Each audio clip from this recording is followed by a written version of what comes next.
Shalom, shalom, mishpachah. Welcome to another GoyaGroup.com video. We make these videos to provide source information to those seeking truth so that all believers and followers of Yahweh Elohim may come to one accord. Yahweh Elohim is a designation of the mighty one or deity of Yashar'al, which is ancient Israel, of which the Bible is derived. As always, we have restored the name of the Father Yahweh from the inserted title Lord and the designation of power to all or Elohim from the inserted title God. Yahweh is the tetragrammaton or four abrit, which is Hebrew letters of Yud, He, Ual, He, that appears almost 7,000 times in the Torah or Tanakh, which is the Hebrew version of the Old Testament. This is a 4-part video series that will be on the validity of the New Testament. Is the New Testament presented by the Catholic Church true? Is it useful? Is it scripture? The short answer is no. This is part 1 of this series. Is the New Testament true? The historical truth about only accepting the Torah or Tanakh. Since the overarching theme of this series is about the legitimacy of the New Testament, in part 1, we will have to examine the historical legitimacy and period of the New Testament, or NT for short. It is understandable that many reject anything outside of the Torah or Tanakh because those writings only have Greek primary sources. A primary source is a first-hand account of a source from the period in question. And for this video, we will provide all primary and secondary sources. And secondary sources are scholarly sources on the topic taken from primary sources or first-hand accounts. So please feel free at any time to pause the video to write down any sources so that you can verify the information presented here for yourselves. The NT is also different in terms of ordinances or statutes to the Torah or Tanakh, which is also understandably problematic. If you have a set of laws and statutes that you see in one writing and it seems to have changed or altered in another one, that is inconsistency. The deification of any being above or on the same level as the Most High Yah is unacceptable and should be outright rejected. So all of these issues are very problematic for anyone accepting or reading the New Testament. Now, let me be clear by stating that it is not our position that there isn't valuable information outside of the Torah or Tanakh that is widely accepted as canon today, nor that the events of the 1st century CE, which is the common era, are not vital in terms of salvation. We are, however, stating that the Catholic New Testament, or NT, is largely not profitable for the purpose of reaching the kingdom, and that there are only 4 books or letters that we consider to be legitimately scripture or instructions. So, technically, we're saying quite the contrary. We propose that the bulk of information needed to reach the kingdom is contained outside of the Torah Tanakh, and it is in languages that are not Abrit or Hebrew. There are 39 books, which used to be scrolls, of the Torah or Tanakh, or what is commonly referred to as the Old Testament. We'll use OT for short. The oldest extant version, or of a complete OT, written in Abrit, which is Hebrew, was compiled by the Masoretic Jews, who are not Yashar'al. I repeat, the Jews are not Yashar'al. From about the 6th century CE, or the Common Era, to the 11th century CE, which is from about the 600s to the 1000s AD. This is the Leningrad Codex, compiled around 1009 CE. This makes the oldest complete Hebrew Bible, or Torah Tanakh, that is written in Abrit just over 1,000 years old, and over 2,000 years after the events it is recording, and compiled by a nation other than Yashar'al. Coincidentally, this is also the first placement of the hexagram star in use for the faith of Yashar'al. They call the Jewish star. Now, you could go a little older with the Aleppo Codex from around 930 CE, which was also composed by the Masoretes, but it is missing over 200 pages and was the reason for the Leningrad correction. Thus, it is an incomplete Torah Tanakh. It's just an incomplete version of it. The Leningrad is used as a primary source for the Aleppo Codex. The primary source for this information is the actual Leningrad Codex. We still have the document today. So you have this to go back to as a primary source. It is still existing. It is an extant version of this text. This is a list of our secondary sources for this information. Please feel free, as we said, to please pause and copy this information down. We're just going to move past the sources from here on out. There is an even older, incomplete source of over 80,000 scroll fragments that are known today as the Dead Sea Scrolls. These are the oldest writings of Yashar'al written in their language, kept by them. They were found in 11 caves near the Dead Sea site of Khirbet Qumran, so are also commonly referred to as the Qumran Cave Scrolls. The Dead Sea Scrolls date between 250 BCE, which is before the Common Era, and 68 CE, and represent the largest group of Second Temple Yahudi literature ever discovered. The primary source for this is the DSS, or the Dead Sea Scrolls. We still have them today. You can look at them, anybody can view them, or online you can view copies of them. These are the secondary sources for this information. These documents, as said, are incomplete and mostly fragmented, but contain a wealth of information, including the scrolls originally accepted as scripture by Yashar'al, which included the apocryphal writings, which were later removed. To get to the oldest, complete, extant, or existing version of the text, one would have to go to the Greek Septuagint, which began around the mid-3rd century BCE, or the 200s, and was finished about 125 BCE, or the late 2nd century. This is the oldest complete text of the OT written and compiled by Yashar'al. This is in the Greek language. That is just a fact. Primary source for this is the Greek Septuagint. We still have the scrolls or the codex available to us today. And here are the secondary sources for this information.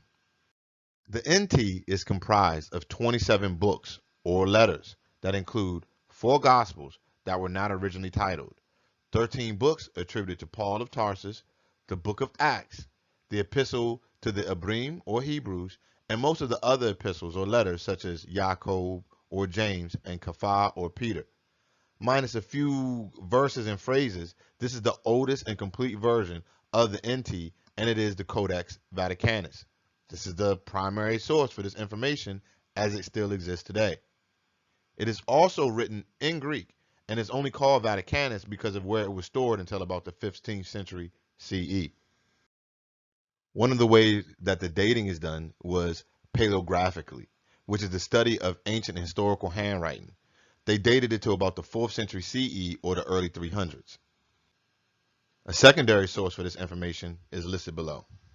Therefore, the oldest extant copies of the NT are in Greek and date to nearly 300 years after the events depicted, but are still much closer than the OT chronologically. The fact that they are copied in Greek should have no bearing because the oldest OT version is in Greek and are over 1,000 years after the events depicted, as opposed to this one being 300 years after the events depicted. Yashar'al, like many nations, copied their information down over time, and through the ages, some original documents were lost, destroyed, or discarded. The original Abrit, or Hebrew faith, was changed into a Greco-Roman one by the religious institutions of Rome and their ruler, Constantine I. Primary source for this is the Ecclesiastical History by Eusebius of Caesarea. In 313 CE, Constantine I made Christianity legal in Rome via the Edict of Milan for political purposes, as he was unable to stop the Messianic movement that caused so much unrest in Palestine and spread all over. So it was so much sectarian violence going on in the region, he just basically copped to it. He gave in. So after centuries of killing these people, Constantine I decided to take Rome on a different course, as he was undergoing pressure for the throne from his own family, and he couldn't endure this sectarian violence and this unrest due to the beliefs instituted by a nation that was already removed from the region. So by the time you got to 313, where this Edict of Milan came into play, Yashar'al was already removed. it was no point of him fighting. He's fighting behind the removed people in a faith system of a people who are not even in the land anymore. He couldn't beat the faith, so he simply joined it and corrupted it into whatever he wanted it to be. His bishop Eusebius presented his creed to the Roman Church and the 318 attendees of the Council of Nicaea in 325 CE. This was on the topic of the Trinity, the divinity of Yahushua HaMashiach, or Yahushua the Messiah, whom they renamed Christus, or the Christ, to align with contemporary understandings. Iesous H. Christus, who we now call Jesus H. Christ, was the creator in the flesh. He was introduced to the world stage, and the Catholic or Universal Church was born. As promised, these are the primary and secondary sources for this information. Constantine I and Eusebius did not actually order the canon of the Bible, contrary to popular belief. The council that actually formed an undisputed decision about Christian canon happened in Carthage, and not until 60 years after Constantine died in 397 CE. The Council of Carthage issued a biblical canon on August 28, 397 CE. Primary source for this information is the Codex Canonum Ecclesiastiae Africanae, which are a compilation of decrees enacted by various church councils in Carthage during the 4th and 5th centuries CE. Secondary source for that information is the Incurdium Biblicum. We will do a much more in-depth analysis of the documents or writings of the NT over the next few videos in this series. For now, we're just dating the information to provide historical context. This gives us the 39 OT books plus these 27 NT books, which is our current 66 book Bible in common use today. Regardless of the translation or version, most are simply using the Catholic NT and the Jewish OT given to you by the Romans and the Jews. So, if you are one that stops at the Torah Tanakh or your Torah only, then you will be cut off from any information from about the 5th century BCE until the 2nd century CE, when Yashra'al, or Israel, was removed from the land by law, decreed by Emperor Hadrian. Therefore, if anyone does not accept any version of the NT or information outside of the Torah Tanakh, then this individual accepts that the Most High, who is in constant communication with his chosen people, suddenly stopped speaking to them or sending them prophets or any word for over 500 years, and then allowed the temple where his name was placed to be destroyed in 70 CE by the Romans. And finally, his people would be exiled in 136 CE with no word at all. This is a timeline used to display this information. So Malachi or Malachi is the last Nabi, last book. Same period as Nehemiah and Ezra. Okay? So that's in the 400s, right? Yashra'al was not removed until after the 100s. So you have a gap of all this time period between the two. That doesn't seem remotely reasonable or consistent with the scriptures to me, because to the topic of history, from around the 5th century BCE to about the 2nd century CE leaves you with the period of 600 years. This is a gap of over half a millennia. How do we know that this is a 600-year gap? History, which includes scripture, tells us. The primary source for this information is the last book of the Torah Tanakh, or the OT. It is Malachi. Malak is the Hebrew or Hebrew word for messenger or angel. Malachi or Malachi simply means my messenger. This could easily be a title, as the Septuagint version says, his messenger instead, but it's generally accepted as the name of the author of the book. Next to nothing tangible is known about the author of this scroll. The dating of it has been difficult due to the fact that there are so few historical details in the book. The single best clue accepted by scholars used for the purpose of dating the text is the text itself, which is why it is our primary source, and its use of a Persian period term for governor, Peha, that is used in chapter 1, verse 8. It reads, "And if you offer the blind for sacrifice, is it not evil? And if you offer the lame and sick, is it not evil? Offer it now to your governor. Will he be pleased with you or accept your person? Said Yahweh of Sabbath," or Yahweh of hosts.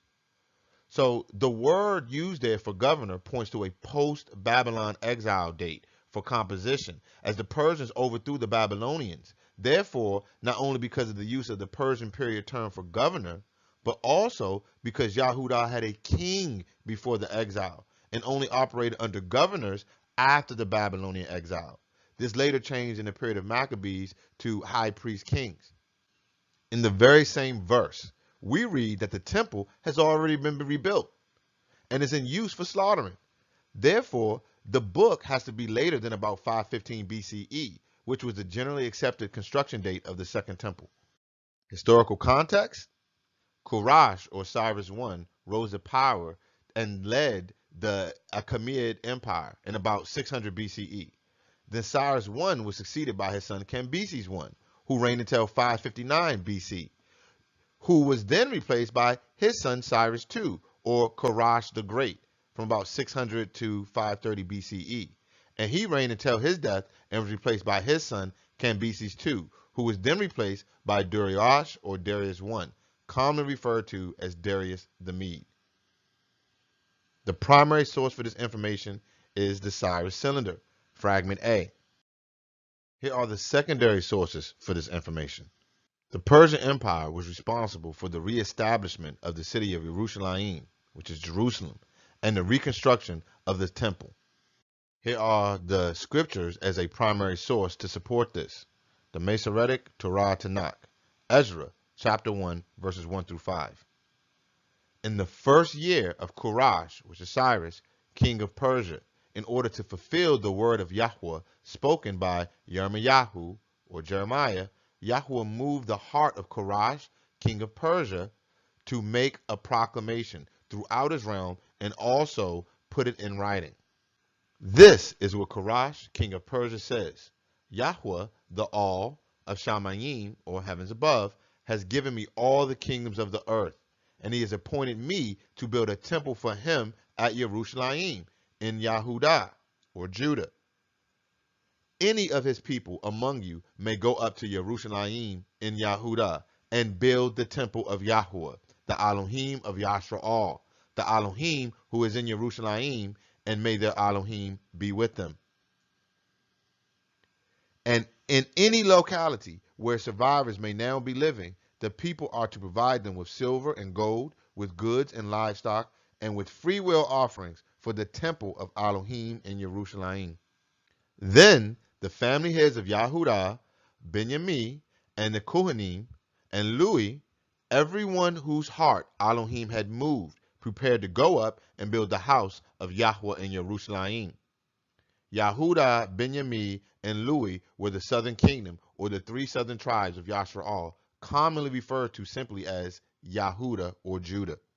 This is also attested to in Debri Hayamim Bet, or 2 Chronicles, chapter 36, verses 22 to 23, which is the exact same account given in Ezra. Many believe that Ezra is responsible for all the copies of Torah Tanakh of the Second Temple period, so we see this as probably the same source. Therefore, according to Scripture, the southern kingdom's exiles returned to Yerushalayim following a decree from Koresh or Cyrus II, and the construction started at the original site of Shulamah's, or Solomon's, temple. This construction stopped for a period because of the Shumarini, or Samaritans, wanted to stop. Contrary to popular belief, Shomarini or Samaritans were not Yashra'ali or Israelites. Everyone in the book isn't Yashra'al. The Samaritans were actually Cuthians, who were actually Persians and Medes that were relocated to the region by Shalmaneser, the king of Assyria or Ashur. He did this when the 10 northern tribes or northern kingdom were removed, and they are largely still over there today, meaning the Cuthians are still over there today. The people you see over there are not Shemitic or Semitic. They are Yaphi or Yaphites that were resettled by the Shemitic Empire of Ashur. The exile of the southern kingdom provided a power vacuum during the Babylonian captivity that these Persian and Medes tried to fill, as told in Ezra chapter 4. This is also attested to in historical sources, such as Josephus, the Antiquities, which is our secondary source to that statement and considered to be a primary source of the 1st century CE by many scholars. which we will use for a secondary source just for this. In Antiquities, Book 11, chapter 2, verse 1. When the foundations of the temple were laying, and when the Yehudi were very zealous about building it, the neighboring nations, and especially the Cuthians, whom Shalmaneser, king of Assyria, had brought out of Persia and Media, and had planted in Samaria, when he carried the people of Yasharal captives, besought governors and those that the care of such affairs, that they would interrupt the Yehudi, both in the rebuilding of their city and in the building of their temple. Now, as these men were corrupted by them with money, they sold the Cuthians their interest for rendering this building as slow and careless work. For Cyrus, who was busy about other wars, knew nothing of all this. And so it happened that when he had led his army against the Massagete, he ended his life. So Koresh, or Cyrus too, he dies. He lost track of what was going on, and these Persians and these Medes stopped the temple from being built. The work on the temple resumed around 521 BCE under Darius, or Darius I, who lived from 550 to 486 BCE. He was the fourth king of the Persian Achaemenid Empire, as told in Ezra 5, also called Darius the Great. He ruled the empire at its peak, and the second temple was completed during the 6th year of his reign, which was about 516 BCE. Koresh, or Cyrus II, dies, and the temple was put off until Yahweh rose up another from that kingdom to see it finished. This is a critical point for study about the New Testament. Many nations pretend to be Yasharal when it's convenient to them, but when them curses start hitting, nobody wants that smoke. Our secondary source again is Josephus, Antiquities, Book 12, chapter 5, verse 5. When the Samaritans saw the Yehudi under these sufferings, they no longer confessed that they were of their kindred, nor that the temple on Mount Gerizim belonged to the Almighty Elohim. This was according to their nature, as we have already shown. And they now said they were a colony of Medes and Persians, and indeed they were a colony of theirs. The Samaritans, or Shumarini, were pretending to be Yasharal, but as soon as the Greeks started coming down on them as prophesied in Daniel, these Persians and Medes totally dropped the act. Malachi has been considered to be Ezra by scholars and researchers, and the Targum support that. Most of all, the abuses that this author, named Malachi, wrote about seem to be in line with that of Nehemiah, where he wrote about in his second visit to Jerusalem in about 432 BCE. This is known in Nehemiah 13:7. And most scholars date the writing to a period after Haggai and Zechariah, and around the time of Ezra, specifically when Nehemiah came to Jerusalem in 445 BCE. Since Malachi was the primary source, these are the secondary sources for the dating. This makes the last writing of Torah Tanakh in the 5th century BCE, or sometime in the mid-400s, for the end of those writings. Yasharal did not leave the region we call Palestine today until the 2nd century CE, or nearly 600 years later, by decree of Emperor Hadrian, who made it illegal to be Yehudi and live in the region due to the wars between the Yehudi and the Romans, typically classified as the Roman-Judean Wars. The Second Temple was, by that time, known as Herod's Temple, and was destroyed in August of 70 CE by Titus. This is the primary and secondary source for this information. Contrary to what many believe and teach, the entire southern kingdom did not go into West Africa after the temple was destroyed in 70 CE. The migration happened in waves over a long period of time that culminated with the expulsion of the Yehudi from Palestine after a failed Messianic revolt nearly 40 years after the temple's destruction. This is an additional secondary source for this information. After the Bar Kokhba, or Star Child revolt in 132 to 135 CE, which was, as stated, a Messianic revolt, and where the Yehudi people believed a man named Shimon Bar Kokhba, or Simon Bar Kokhba, born Simon ben Kisava, was HaMashiach, or the Messiah. They attributed his character as the Star Child based on their understanding that a messianic figure would come heralded by a star or a sign to lead Yashra'al to an independent state free from Rome. These people even mention coins about this event, which is present right here. According to Talmudic history, which is a primary source for the time period in question, Akiba ben Yosef, who lived from 50 to 135 CE, or Rabbi Akiva, as he is commonly known, who was executed by the Romans after the revolt, changed the surname of Shimon ben Kusava, or son of Kosova, to Bar Kokhba, or son of the star. And this movement was based on his understanding of a prophecy. Bimidbar, or Numbers, chapter 24, verse 17, is this prophecy. There shall come a star out of Yaakov, and a scepter shall rise out of Yashra'al, and shall smite the corners of Moab and destroy all the children of Sheth. Almost all information as to the beliefs and details of this revolt, called the Bar Kokhba revolt, beyond what is listed, is totally lost to antiquity. These are the primary and secondary sources for this information. So we see that the Yehudi living in the 2nd century Palestine, or in the 100s, were waiting for a messianic figure who was not Dawood or David. And this was not someone who had already come, which proved that the viewpoint that many held today, that as there never being a singular Messiah, or that the concept of a singular messianic figure is Greco-Roman in origin, or an invention by the Greco-Romans, is absurd, as Rome all but eradicated the Yehudi from the region due specifically to this messianic movement and belief in the coming Messiah.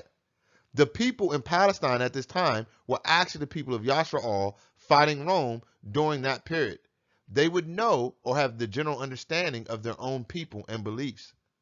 Today, we believe we know more than our ancestors did, which is terribly arrogant and short-sighted in my humble opinion, because getting into the thoughts of the people of the period is the only way to understand them. Historical truth unlocks much of Scripture. I'm not saying that I believe the Bar Kokhba revolt was a legitimate Messiah, just that the understanding of a messianic figure was within the nation at that period. If you do not have historical data for context, you will be forced to rely on the current worldview or beliefs of the day to understand the thinking of a people over 2,000 years ago. You don't believe belief change, though? Don't believe it? Let's look at something like Christmas.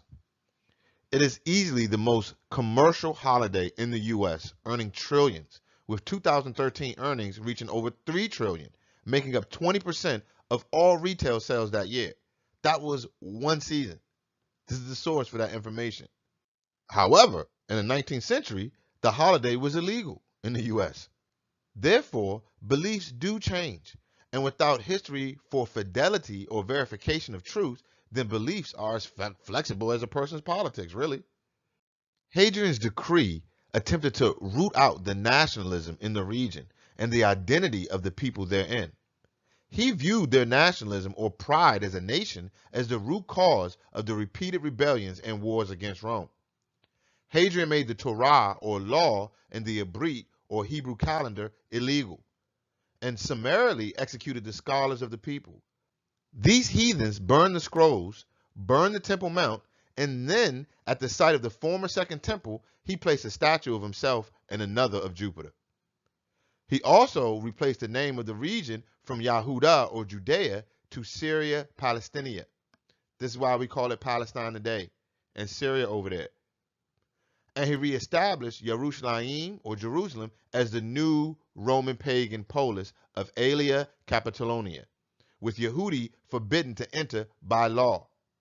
They even minted coins about this. The primary source for this information is in the same version of Cassius Dio, 69. And you also have the printed coins. And here are the secondary sources for this information. With the forbidding of the practice of the faith of this once illustrious people and its destruction of the association of ancient Yashra'al with the geographical land of Judea, Hadrian made it possible for others to take the nationalistic heritage of Yashra'al, and is, in my humble opinion, one of the main contributors to the misclassification of Yashra'al today. But I digress. What we have to understand here is every period of Yashra'al has a Nabi Amet, or true prophet. This is a term that some may not be familiar with, but is a designation of the individual that Yahweh raises up early to correct or warn his chosen people. This is evident in every time period of Yashar'al, with Ezra being the last Nabi Emet of the Torah Tanakh. This continued on to the time of the Greeks, which followed the Persian occupation of Palestine, into and then beyond the Roman occupation. So Torah prophesied more happenings after the Romans, which were 400 years after the time of Malachi or Malachi, who is the last Nabi or prophet of the Torah Tanakh. This was foretold in the Torah Tanakh by Daniel, the Nabi Emet of his day. The king of Babylon, Nebuchadnezzar, had a dream as a warning of all the kingdoms until the end of the world. Daniel or Daniel 2, verse 31. Your majesty looked, and there before you stood a large statue, an enormous dazzling statue, awesome in appearance. The head of the statue was made of pure gold, its chest and arms of silver, its belly and thighs of bronze, its legs of iron, its feet partly of iron and partly of baked clay. While you were watching, a rock was cut out, but not by human hands. It struck the statue on his feet of iron and clay and smashed him. Then the iron, the clay, the bronze, the silver, and the gold were all broken to pieces and became like chaff on a threshing floor in the summer.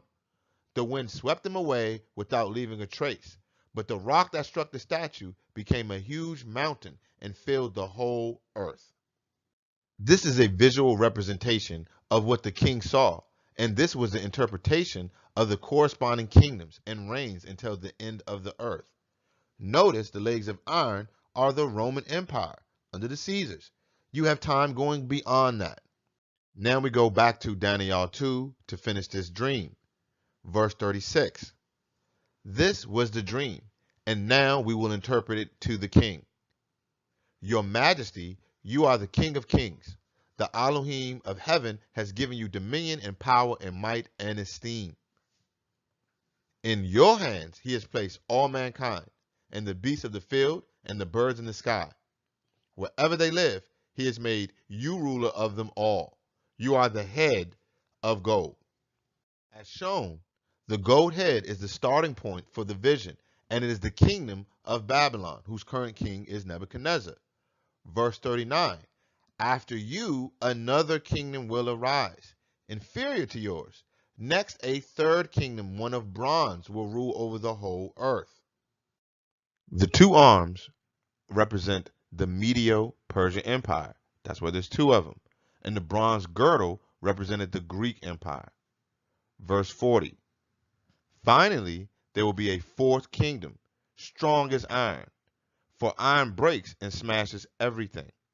And as iron breaks things to pieces, so it will crush and break all the others. The fourth kingdom is the last official kingdom and is the two legs of iron. This represents the Eastern and Western Roman Empire. Verse 41. Just as you saw that the feet and toes were partly of baked clay and partly of iron, so this kingdom will be a divided kingdom. Yet it will have some of the strength of iron in it, even as you saw iron mixed with clay. As the toes were partly iron and partly clay, so this kingdom will be partly strong and partly brittle. And just as you saw the iron mixed with baked clay, so they will mix themselves with the seed of men. But it will not cleave to one another any more than iron mixes with clay. Let's compare and contrast some prophecies here. The feet and the 10 toes represent the amalgamation that resulted or what remained of the Roman Empire. It mixed with the Anglo-Saxons who conquered them in the 5th century, and they became like one kingdom. This is confirmed when comparing Daniel's vision of the 4 beasts in chapter 7, verses 1 through 7 of the lion, bear, leopard, and unnameable or undescribable monster. The winged lion is the golden head or Babylon. As stated in the text, the golden head was its ruler Nebuchadnezzar, and If anybody knows about Ishtar Gate, you can see the lion depicted with wings there as its marker or moniker. The bear with three bones, or the silver arms, is the Medo-Persian Empire. The bear represented Korash too, and the three bones represented Media, Lydia, and Babylon, which were the three nations Persia conquered for its dominion over the region during his life. The leopard with four wings, or the bronze girdle, is the Greek Empire. The leopard represents Alexander of Macedonia, with the four wings representing the four Greek generals he left his kingdom to after his death. The monster with iron teeth and 10 horns, or the legs of iron, is the Roman Empire. The monster is this Julius Caesar, or the Caesars in general, but it absorbed all the other civilizations as Rome never really died, but it was revived. Rome was wounded by the Anglo-Saxons, but it was brought back by Mussolini in World War II. The world is currently divided into 10 regions. These are the 10 toes that has them trying to mix with the seed of men. This mixture or amalgamation is clearly displayed in the NT Kafar Kazun, or Book of Revelation, chapter 13, verses 1 through 2. The dragon stood on the shore of the sea, and I saw a beast come out of the sea. It had 10 horns and 7 heads, with 10 crowns on its horns, and on each head a blasphemous name. The beast I saw resembled a leopard, but had feet like those of a bear, and a mouth like that of a lion. The dragon gave the beast his power and his throne and great authority. Just as in Daniel, the other nations were absorbed into this beast, which is Rome, as they conquered and absorbed all civilizations around them. This is why they are the ones who printed the NT. They took the culture of others and made it their own, just as they did with the Greeks and the Persians. So back to Daniel 2, verse 44. In the time of those kings, the Elohim of Shamayim, or heavens above, will set up a kingdom that will never be destroyed, nor will it be left to another people. It will crush all those kingdoms and bring them to an end, but it will itself endure forever. So, in the time of the rulers during the amalgamation or one world kingdom phase of the progression of kingdoms is when Yahweh will set up a kingdom forever for his people. Verse 45. This is the meaning of the vision of the rock cut out of a mountain, but not by human hands, a rock that broke the iron, the bronze, the clay, the silver, and the gold to pieces. This kingdom will destroy all others, or the beast that is the culmination of them all. This kingdom that's going to be coming into place is going to come after the Roman Empire. To those who accept the apocryphal writings, much of the missing information from the time after the 5th century BCE is located within the writings of the Maccabees or Maccabees. These were the Hasmoneans, or the descendants of Aharun, which is Aaron, that served as priests or Kohanim during the Greek occupation of Palestine, going all the way up into the Roman occupation of Palestine. So we were still in communication with the Most High. The priesthood was still there all the way up to the Roman time period. If one does not accept them, why accept any of the writings, as the apocryphal were only removed after the temple destruction in 70 CE by the Jews, but not completely from the Bible until the late 19th century, about 1885, by Christianity. That is less time than blacks have been out of chattel slavery, that the Apocrypha was removed from the actual canon, quotation marks. Flavius Josephus was a 1st century Jewish historian, and the best account we have of that time period, as he actually lived in Palestine and was a member of the Pharisees and the other sects. His writing, called Antiquities, is a great source of the history of Yashar'al in general, but more specifically as a secondary source to the period from about the 4th century BCE to the 1st century CE. It is the single best historical source for the people of Yashar'al or Israel. It too is originally in Greek though. Since we have proven that there is a definitive gap of almost 600 years, which you only accepting Torah Tanakh or being OT only. We have proven that the prophecy of the OT goes well into and beyond the time of the Romans, which is the period of the NT. We have proven that the majority of primary sources and vital information about any of this is in Greek. Since we have proven all of this, hopefully this is enough to see that there is a traceable record of the time period in question, and it is safe to conclude that there obviously must have been instructions and communications from Yah to his chosen people that were documented well after the OT ended during that period.